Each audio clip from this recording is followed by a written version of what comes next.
Thanks for joining in for today's webinar, answering your questions about counseling and autism. We have a few announcements to get things started today.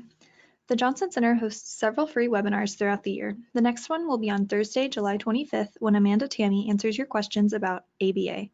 You can see the list of future free webinars and register by going to www.johnson-center.org, then clicking on the webinars link on the right-hand side. You can also join our email list there and stay up to date on all events and opportunities by clicking on the Join Our Email List link on the homepage. We also post news to our Facebook, Instagram, and Twitter accounts, and these are great sites to stay up to date on news like scholarships, research news and opportunities, events, and more. And be sure to check out our library of past presentations on our YouTube channel at youtube.com/The Johnson Center. We currently have some terrific family support programs, including grants and sliding fee scales for diagnostic services, counseling support, sibling camps, and more. There is still space available in our last sibling camp of the summer coming up in August. If you'd like more information, please contact us at info@johnson-center.org. And be sure to follow our colleagues at the Autism Research Institute, as they also host several great webinars and share some great resources on their website and social media pages. If you would like a certificate of attendance after today's webinar, look for a follow-up email in your mailbox 1 hour after the webinar concludes, or look for the link on our YouTube channel in the webinar description. It will contain instructions on how to get your certificate. If you have questions during the live webinar, please type them into your GoToWebinar control panel or email info@johnson-center.org. If you are watching a recording of this webinar, you may email questions to the presenter at info@johnson-center.org. Today's webinar is presented by Amanda Tami and Dr. Jana Rundle. Amanda has a master's degree in counseling psychology and completed a recertification program in applied behavior analysis. In addition to being a board-certified behavior analyst, Amanda is also a licensed professional counselor. She has extensive experience working with both children and adults, including those who have autism spectrum and other pervasive developmental disorders, ADD, ADHD, anxiety issues, and trauma, both as a BCBA and as a counselor. She has additional specialized training as a counselor in EMDR therapy and its applications to children. Dr. Rundle is a licensed clinical psychologist here at the Johnson Center. After completing her doctoral work at California School of Professional Psychology in San Diego, she moved to Austin in order to continue to provide psychological services in her home state. She's trained in psychological and neuropsychological assessments, and she also has years of training providing individual and group therapy for adults and adolescents, providing play therapy for children, and in facilitating social skills groups for children with neurodevelopmental disorders. Please welcome both presenters as they answer your questions about counseling autism. This webinar is for informational purposes only, and we are unable to offer advice or respond to individual case-specific questions during the webinar or through email. Consult your healthcare provider or contact the Johnson Center to schedule an appointment for case-specific questions. Thanks, Morgan, for that introduction. So Amanda and I are just going to be kind of going back and forth and answering some questions that came in before, via email. And then we'll also be taking live questions. So if you have a question, be sure to write it in your chat box, and then we can save time at the end to answer any questions that come in live. So one of the first questions that we got was, why would my child need counseling? So counseling can help with a variety of different issues. Obviously, mental health disorders, of course, like anxiety, depression, but also with social skills development or behavioral issues. It can also help with treating those things. I did a webinar series on anxiety, depression, and sleep. It was a 3-part series a couple of months ago that talked about kind of how those disorders are more prevalent in the autism spectrum disorder community. So if you want more information about anxiety, depression, or sleep, you can check out those webinars, but those would be reasons why you or your child might need some counseling services. Anxiety, depression, sleep issues are all really common, so counseling can help treat those things.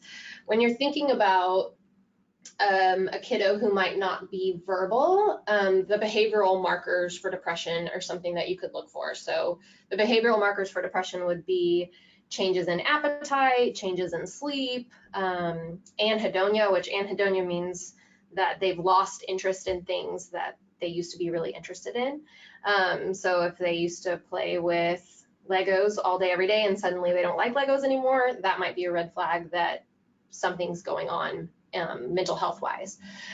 So when we're thinking about why a kid might need counseling, it's always going to be, are there any issues that you're struggling with that might be addressed via counseling, whether it's mental health, social skills, or behavioral issues? Thanks, Dr. Rundle. Our next question is, why would my child need counseling instead of ABA? So counseling and ABA are just different therapies. They're going to address different things in different ways. So the main purpose, the main goal of ABA is identifying areas of skill delay and teaching the child those skills that are delayed. And in doing so, we can decrease challenging behaviors that the child has learned to meet the needs that they cannot meet through what we would typically use to meet those needs because of their skills delays. So if a child has some language delays, they might have some challenging behaviors that help them communicate because they aren't able to communicate in the ways we typically think of as communication, verbal or sign language or something like that. So ABA would identify those areas where skills are delayed and provide instruction to help them increase their performance of those skills or to learn those skills. Counseling, on the other hand, is going to address mental health types of issues that might be comorbid with autism or the autism symptoms that get in the way of someone being able to perform their daily tasks or activities that they are capable of doing, but for whatever reason, there's a barrier to performance. So I think of ABA as addressing skills deficits, skills delays, and counseling as something that can address performance deficits. So someone already has the skills to do whatever it is that they want to do, but something is getting in the way of them being able to use those skills and do what they want to do. So for example, maybe someone has the skills to establish a friendship, but their social anxiety is getting in the way of allowing them to use those skills to establish the friendship. So counseling and ABA are just different therapies. They serve different purposes.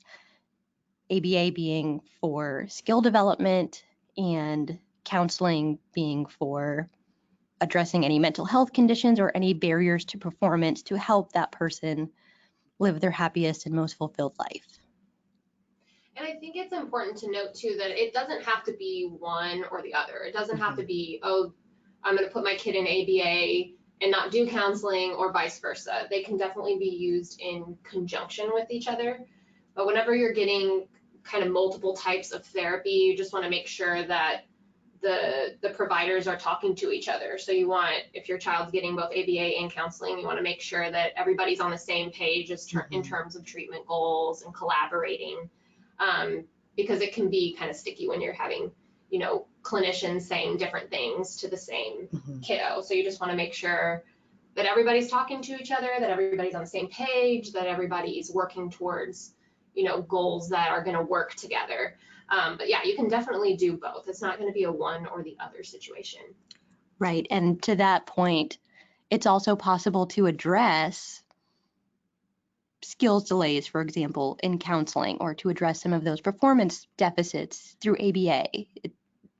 They don't need to be exclusive, and you can only use one for that purpose, but the primary purpose is going to be what I just described.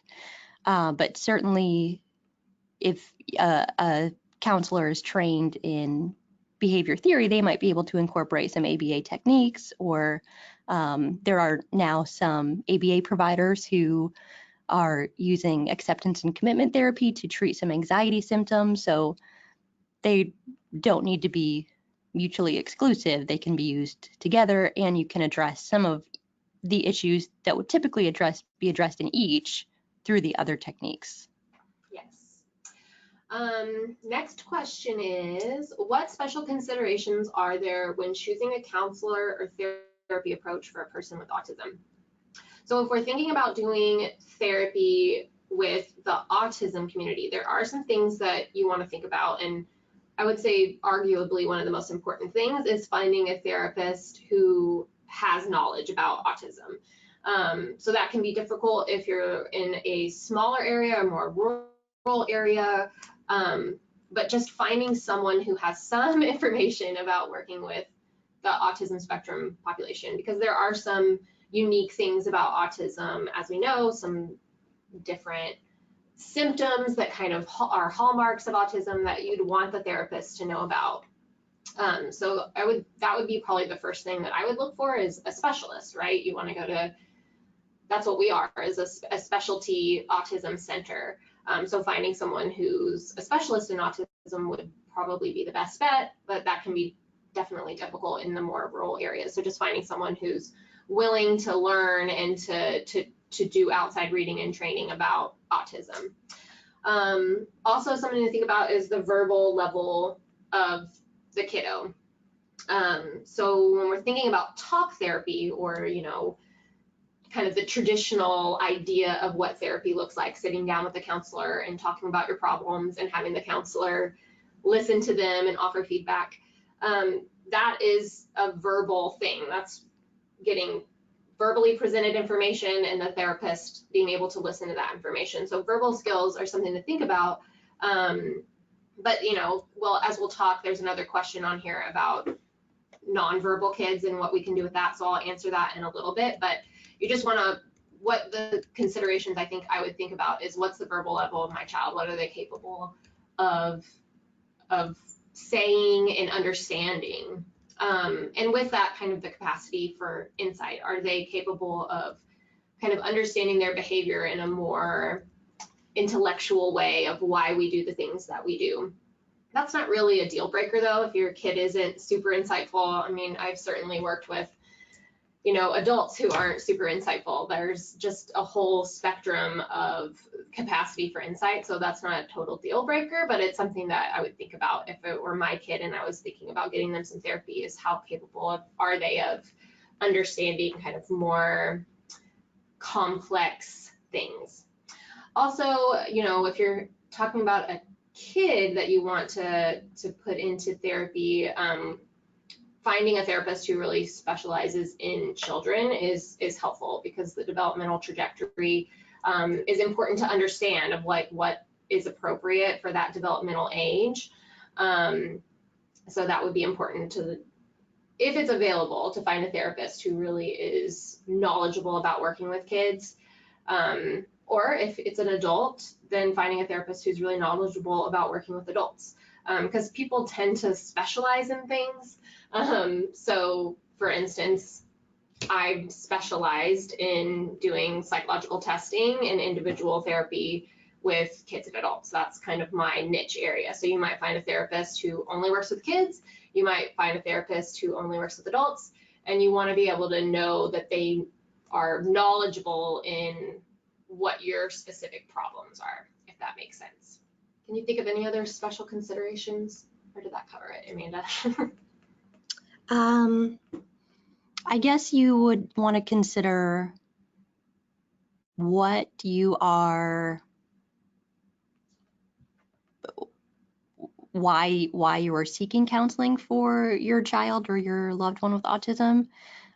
Even if someone is nonverbal or low insight, as Dr. Rundle said, there might be types of therapy that could still be helpful for them. Like if they, need coping skills to bring down, if they have a lot of meltdowns and maybe they need more coping skills, then maybe a therapist could work with them to teach them relaxation techniques or stuff like that, even if they are nonverbal or even if they are low insight.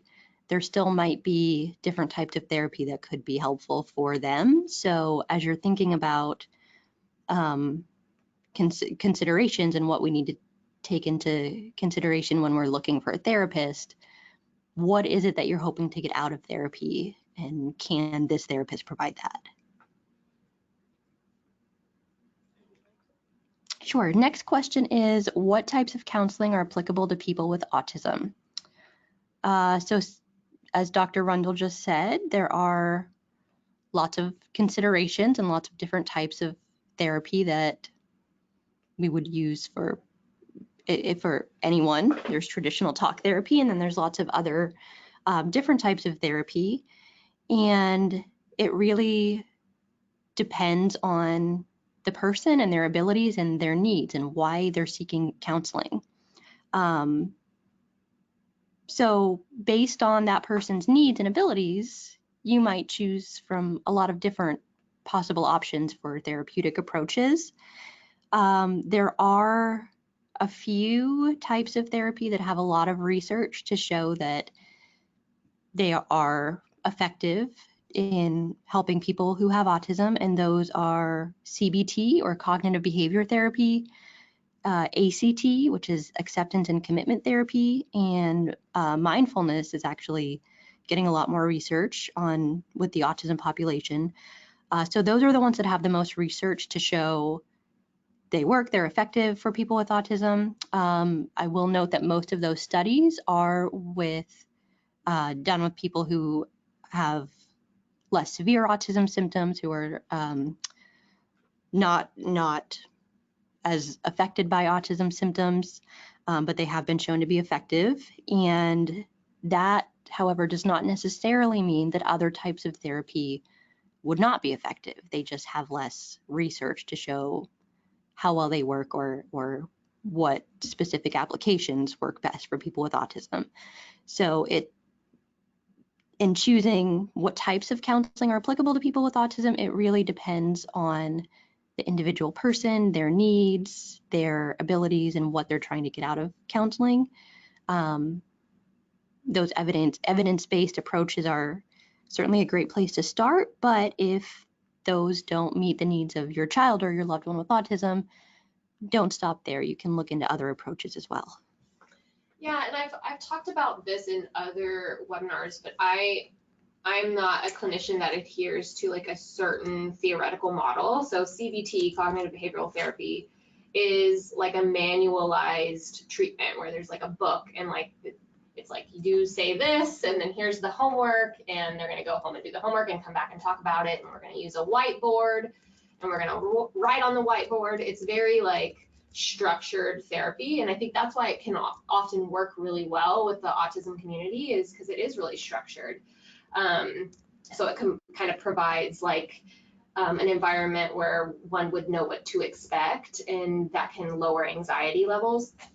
But I think if you find a therapist who's really skilled in working with autism, they're going to be drawing from different models.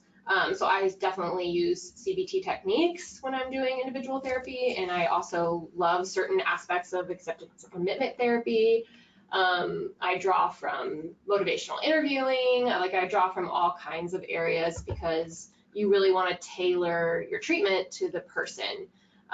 So CBT and ACT have a lot of research because there's a way, because they're manualized, because you can do research with them because every therapist is going to be doing them in similar ways.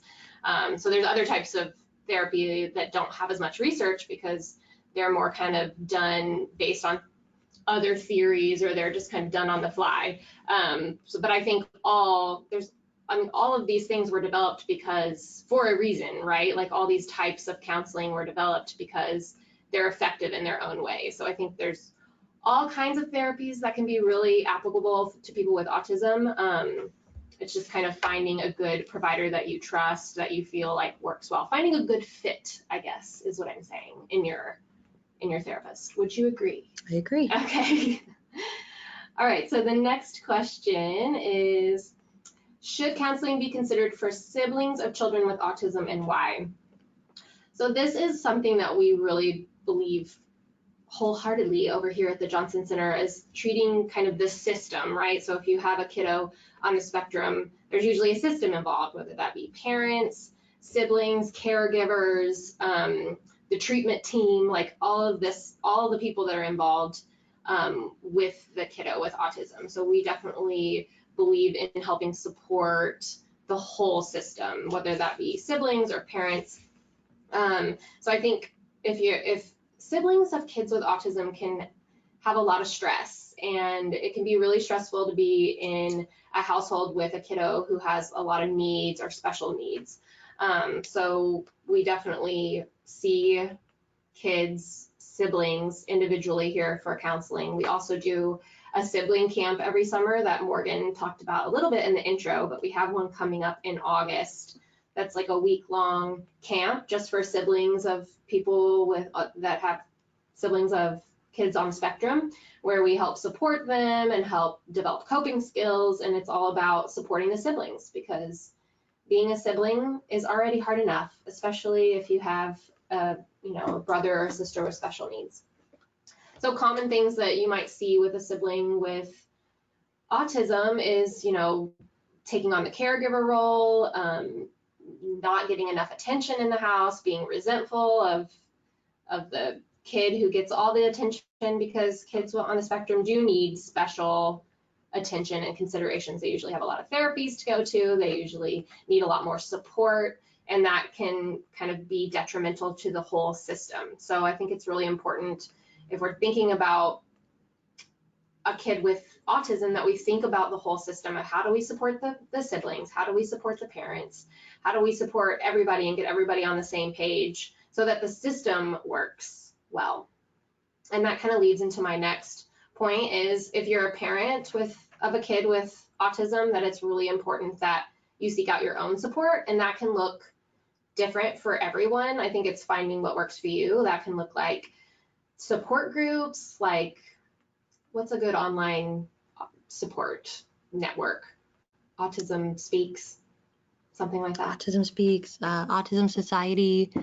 Here in Texas, we have Texas Parent to Parent, which is a good resource. And with social media now, there are so many special needs parents Facebook groups, and those types of groups that might be specific to your area, or might be, anybody can join them, and you can get lots of support and information from any of those forums. Yeah, I think the support groups can be really helpful for certain people. But then I also hear from other parents that they really are anti-support group.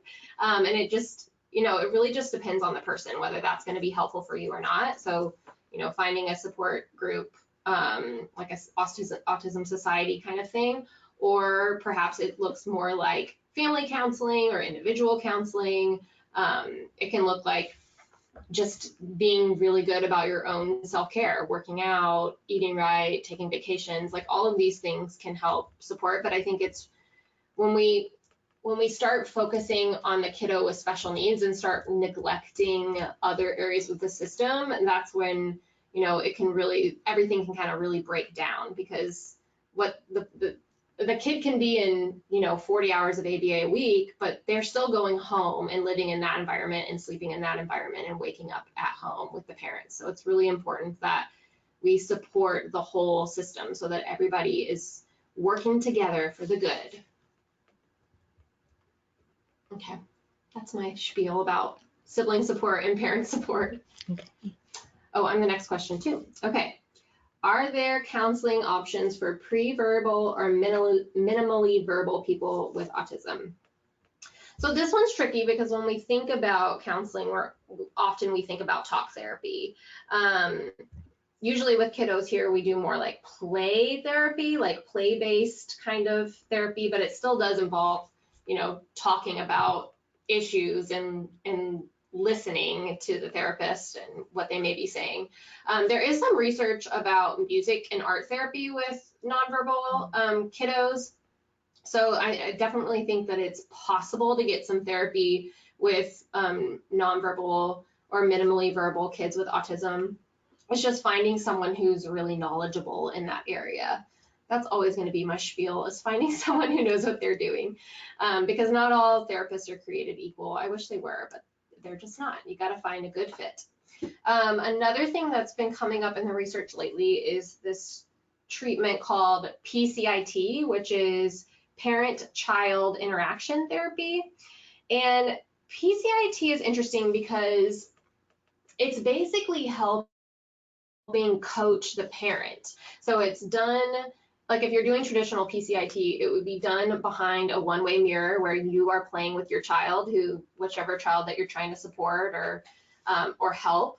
And the therapist would be on the other side of the mirror watching, and it would be like a one-way mirror. So, you know, on your side, it would just look like a mirror, but they can see through it on the other side, if you know what I'm talking about. So the therapist would be watching the interaction, and then there would actually be like a headphone microphone situation in the parent's ear, and the therapist would be coaching them to tell them kind of what to say or what to do in the situation, which is kind of fascinating to think about, because like what a cool opportunity to have a therapist like bug in your ear who's telling you what to say and do with your kid. Like I wish we could all have that at all times. It would be so great.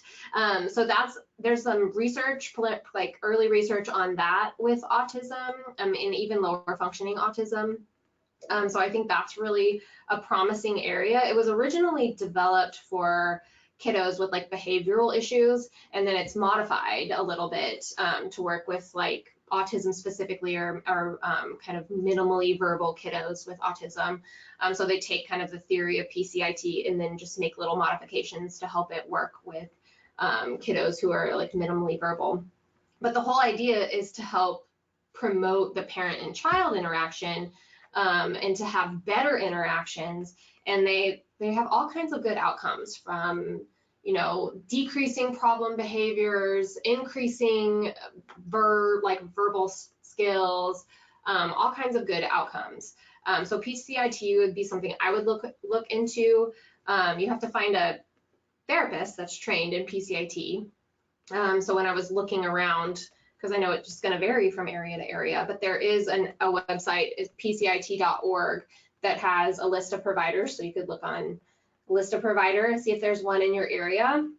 I also saw research of people providing PCIT over the internet. So there could be a provider that would be willing to do it over the internet. And also, just a side note is, when I was researching PCIT, I found that there are several clinical trials going on that involve PCIT, which clinical trials, I don't know if, I think Anissa may have done a webinar and talked about clinical trials, but clinical trials are so great if you're looking for like pretty intensive treatment that's going to be affordable or free. If you look on clinicaltrials.gov, you can do like searches. You could search autism, you could search PCIT, and see if there's any clinical trials going on in your area that your kid would meet eligibility requirements for. They're usually done through universities, and they're usually either you get compensation for them, or, you know, you get, like, I saw there's one going on that's recruiting in Florida with PCIT, that you get a free tablet because the PCIT is done via the internet. So they give you like a tablet to do it.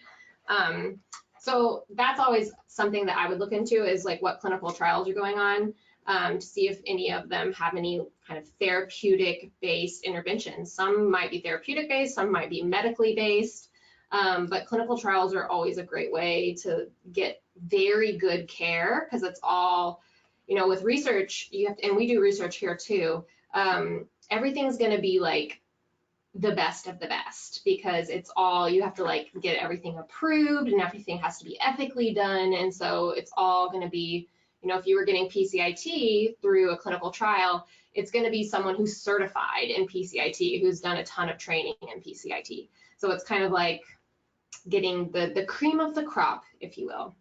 So if I had a minimally verbal or pre-verbal kiddo, that's what I would be looking into, is maybe doing some PCIT or finding a therapist who is trained in working with minimally verbal kiddos on the spectrum, doing music therapy, art therapy, what have you. But those are the things that I would be looking for. All right, next question. What qualifications should a counselor or therapist have? So there are lots of different types of licenses that a therapist can have. They kind of range from master's level all the way up to PhD or PsyD. So some master's level credentials of counselors would be like a licensed professional counselor. That's what Amanda is, an LPC, or a licensed marriage and family therapist, which is like an LMFT. licensed clinical social worker, an LCSW, and all of those would be licensed in their state, right? So there's a state board that kind of handles the credentials, those credentials, and helps manage, make sure that everybody has had the right education and training to put those letters behind their name.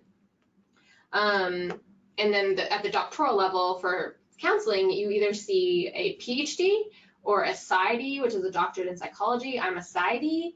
Or you might see a doctorate in education. Sometimes you might see that, but more often you'll see a PhD or a PsyD. And basically, also I would look into what they have their PhD in, so you make sure it's like a counseling related field. But mostly the states will regulate this, and you want to find someone who's licensed to provide therapy in that state, whether it's licensed as a psychologist or licensed as a master's level clinician. But it's always important too, when you're thinking of finding a counselor, I would say the credential is less important than finding someone who has experience working in your area, because experience is going to be key.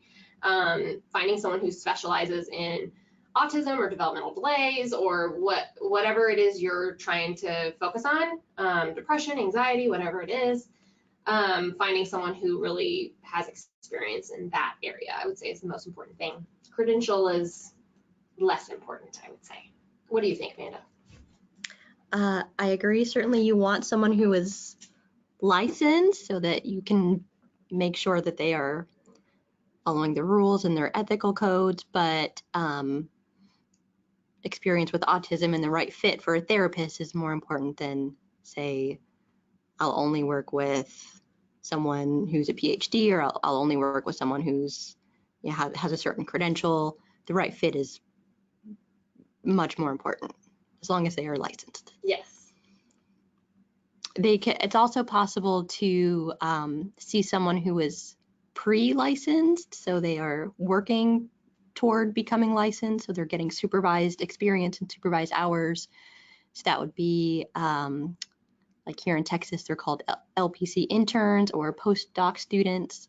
And if you saw someone like that who was the right fit and had experience with autism, it would probably cost a bit less, so that could be an option as well. Yeah, I agree. I provided many hours of counseling before I actually had a license in my internships and as a postdoc. So I think that's a good point, that as long as they're supervised by someone who has a legit credential and license.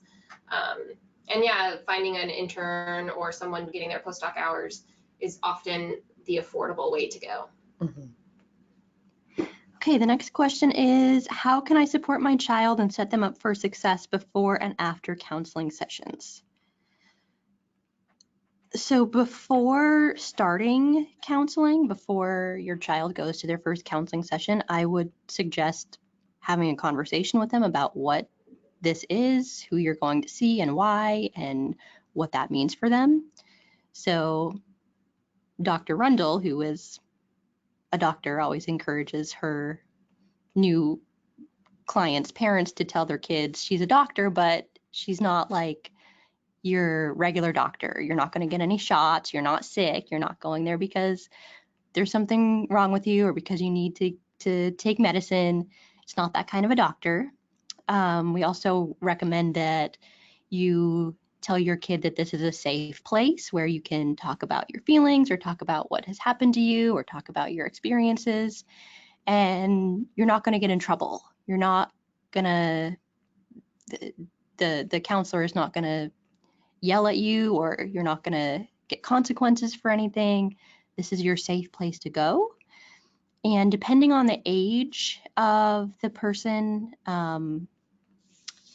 confidentiality is an important consideration. And depending on the client's age, we would share different amounts of information with the parents. But I do encourage parents to tell the kids, if there's anything you want to tell your counselor that you don't want me to know, this is a safe place, and that what happens in counseling, I don't need to know all about it, and I'm not going to have all the information. The therapist will share some information with me, but if there's anything you want to keep between you and her, is allowed, and you can do that.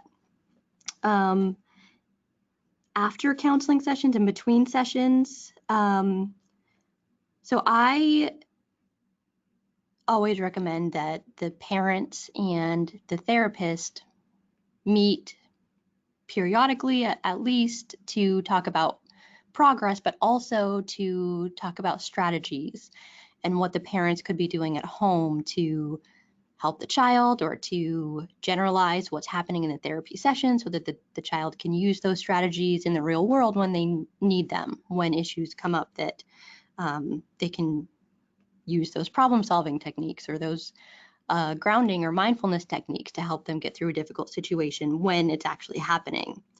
So I would certainly recommend that there be meetings between the parents and the therapist to go over that information, to demonstrate that information. And then finally, what you can do to help counseling success, the parents can do their own work, can do their own mental health work to help themselves.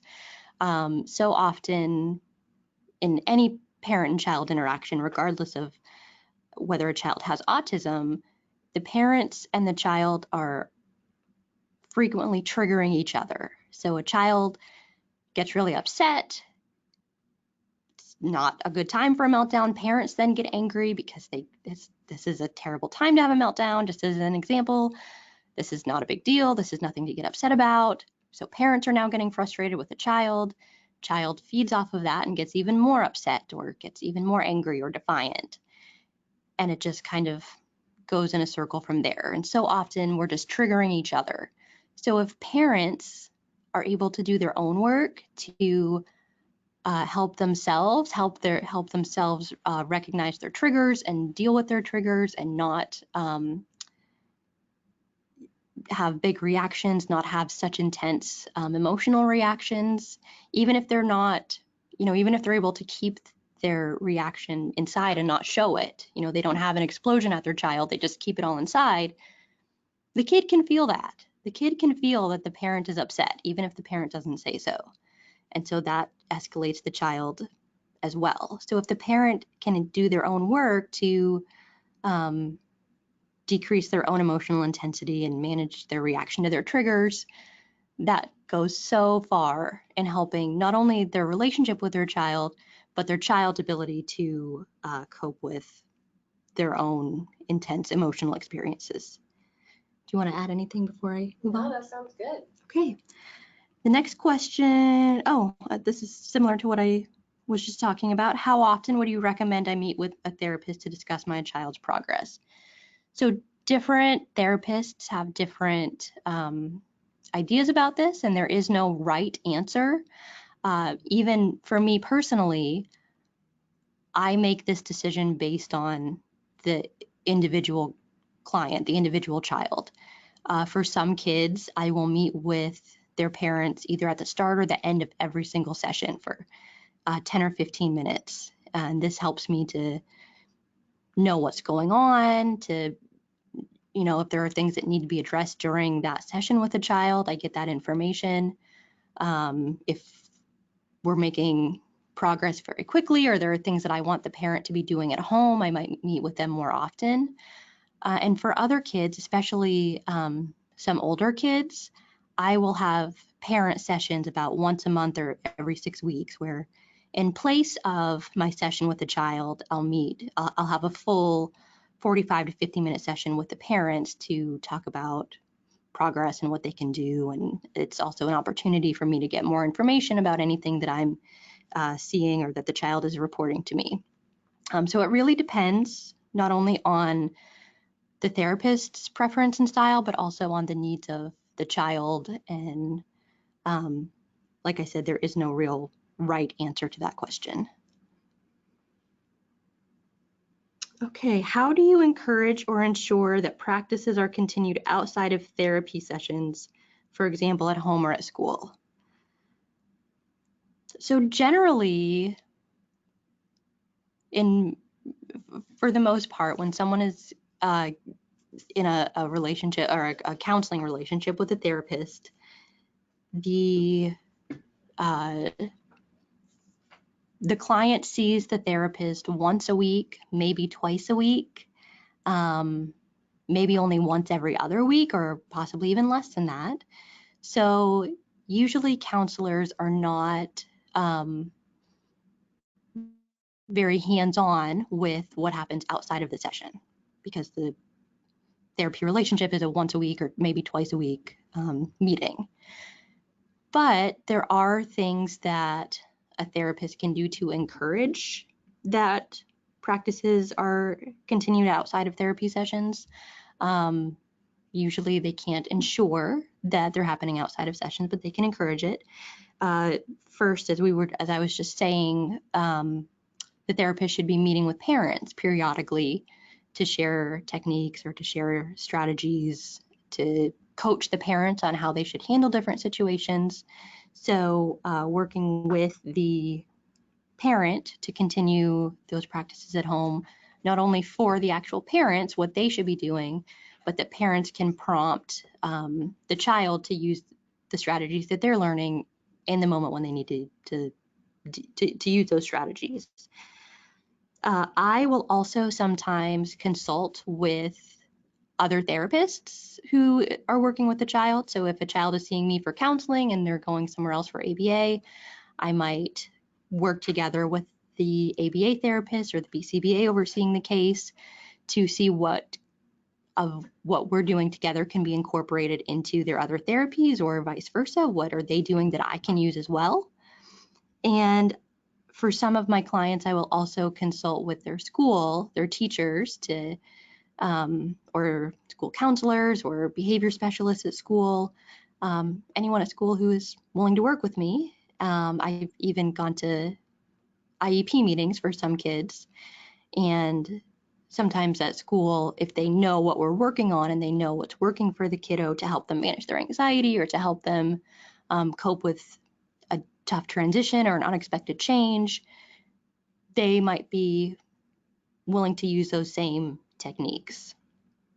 So consultation between all of the providers, consultation with the school are the ways that I encourage the use of whatever we're doing in counseling outside of the therapy sessions, because that's where it's needed. You know, if a kid can manage their emotions really well in session, but once they leave session, they can't do it, then that's not helping them so much. So working with the parents, working with other providers, working with the school to help them identify when and how to prompt a child to use their coping strategies or whatever we're doing is my recommendation.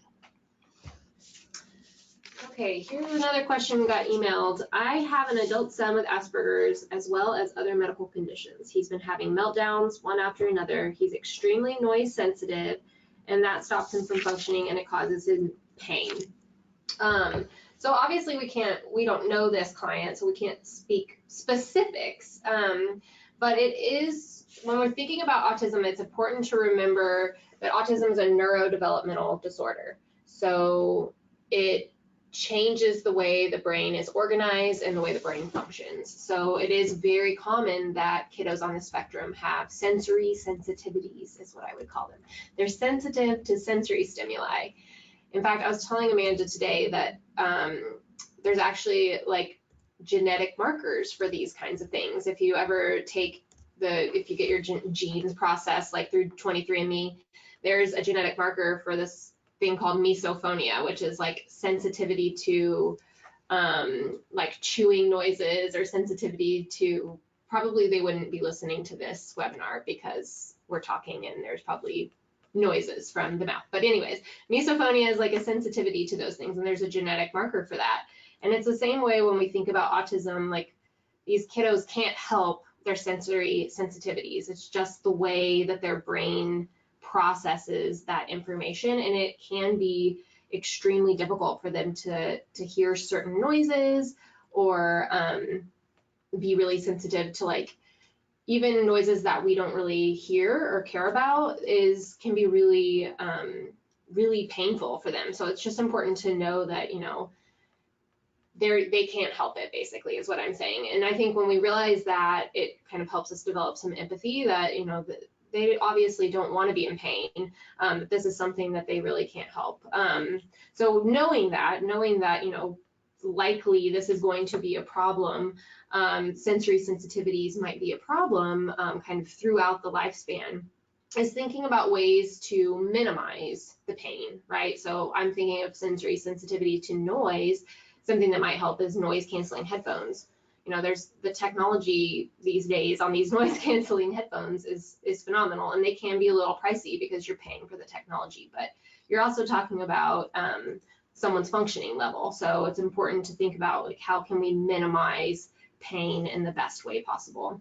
Also, if you're thinking about someone who has, comorbid kind of medical things going on, you always want to get checked out by a physician to kind of rule out any medical causes that could be, causing the meltdowns, related to the meltdowns, anything like that.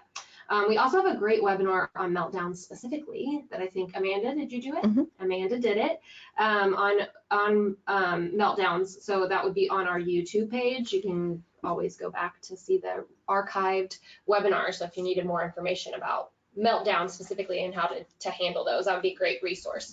It's called Major Meltdowns. We also have another one called Tantrums and Meltdowns. They're different, but they might both be helpful for something like this. Yeah. So those are the things that come to mind, is just helping prevent the noises that are bothering him, and then, helping with behavior modification kind of things with treating meltdowns. Okay, our next question is kind of long, so I'm going to summarize it. This person says that they have their son is now an adolescent, has been getting ABA for 8 years. And she's wondering, when do we focus on something other than behavior? She goes on to say, or he, I don't know if it's a mom or dad who's sending the question, but the parent says that child is very anxious, as anxiety is especially high at school, and child is working with a counselor, but at school they are focusing on escape extinction, I guess is what I'm reading here, putting a demand on the child and following through until the child follows through with completing the demand. And mom thinks, or dad, parent thinks this is making anxiety worse, and does not think that this is the right approach, that at home they will work on problem solving or other ways to deal with his anxiety or his problem behaviors, whereas at school they are using a strictly behavioral approach and placing the demand and not allowing escape from the demand. And while I can't give specific recommendations or advice because I am not working on this case and don't have all the information, what I can say is, I think your instincts are good, and absolutely sometimes we need to look beyond just the behavior and just a behavioral intervention. If this really does have something to do with the child's anxiety or something else that is going on inside that he can't tell us about or doesn't understand, or is preventing him from doing whatever the demand is, then no behavioral intervention in the world is going to help him overcome that. There's an anxiety issue or something else that needs to be addressed. And so if that is the case, I would recommend that the child's counselor get in touch with the school and tell them, have the counselor help to explain the anxiety or other issues that they're working on together and what they are, what strategies they're using to help him manage his anxiety. And I would say we never want to take away someone's coping mechanism without replacing it with another one. So if we're talking, if truly there is an anxiety issue that is affecting this child's school performance or affecting his ability to follow through with whatever demands are placed on him at school, by not allowing him to escape from that demand, we're taking away his coping mechanism. Escaping is what is allowing him to deal with the anxiety, if that is really what's going on. And I can't say for sure that that is the case because I don't know. I don't have the information. But if that is the case, we are putting him in a situation where he can't manage his anxiety because we're taking away his method of coping, which is escape. So if increasing compliance with demands or being able to do certain tasks is really the goal and what's really important, then we also need to be teaching him other ways of managing anxiety so that he's better able to cope with the anxiety enough to complete the demand. Does that make sense, Dr. Rundle? That makes sense. Can you clarify any of that? No, I think that was really great. I think when we read through this question, both of us thought, okay, this mom, as parents, you know your kid best, right? Like, you know your kid better than this IEP team knows your kid. And so when you have a feeling that, you know, just a thought in the back of your mind that this isn't working, definitely talk to them about it. And if they're not kind of acknowledging your side, then talk to the therapist about it. Therapists can go to IEP meetings. Amanda goes to IEP meetings all the time as support for the kiddo that she sees. So definitely bring in that therapist to help kind of either explain things to the IEP team or help provide support for you and for the kiddo in those IEP meetings. I know IEP meetings can be such a bummer sometimes that they just don't really understand some of the stuff that's going on with the kid. And we really can't expect them to because they're there to help the kid learn. But your concern, this question really was more due to like some mental health concerns, and that just isn't their focus. So we have to help educate them about mental health. Yeah, I got this question live, and I think it's good. So I'm just gonna touch on it really quick. Could you recommend books of for siblings to help them understand the ASD diagnosis, coping skills, etc.?